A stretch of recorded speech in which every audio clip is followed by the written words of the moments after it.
Noach was a righteous man in his generations. Noah was righteous in his time, in his generations, and that can be implying one of two things. Rashi says, Yesh me rabosenu darshan oso l'shevach. Some of our teachers interpret this in a positive way. Means, they say that had he lived in a generation of even more righteous people, he would be even more righteous. I mean, he was so great in his generation. Imagine had he had even more opportunities for greatness, friends and colleagues to really grow with. But yesh darshan also l'gnai. There's other people who interpret this in a negative way, and they say, in his generation, for a generation like that, he was a good man. But perhaps in a generation of Avraham, he would have been at a much lower level. Now, these are two opinions in the Gemara, two opinions in the Talmud, and both of them are carrying a level of legitimacy. I mean, they're both certainly true in some aspect.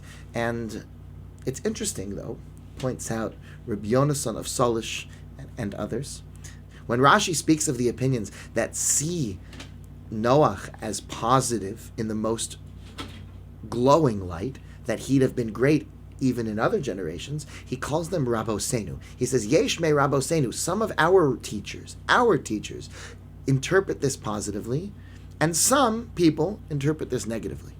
So they say that you see from Rashi that you should always learn from people who put a positive spin on things. Don't make your teachers the one who see things negatively. There may be a valid reason to see something negatively, but you should always gravitate towards people that have positive things to see in others. And I want to explain a little bit more about that.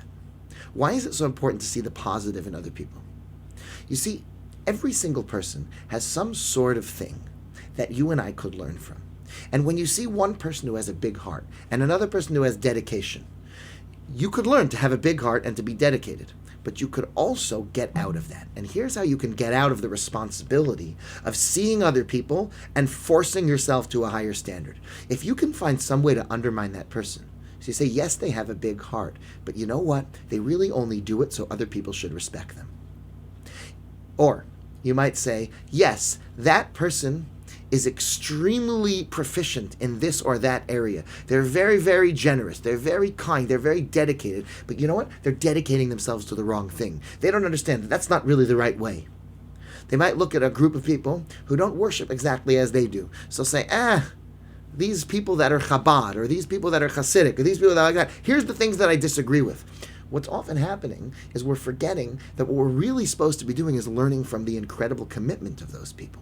It's true, there might be something you disagree with another group, and there may be something about you that they disagree with, but what we need to be doing is looking at the positive things, and that's going to be demanding.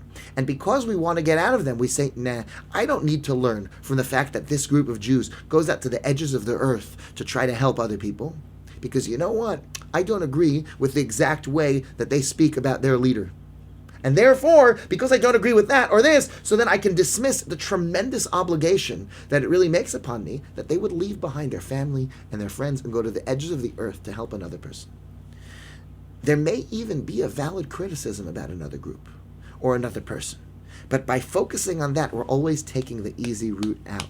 If you want to make someone Rabosenu, if you want to learn from somebody, the way to do that is to learn from them how to learn from others.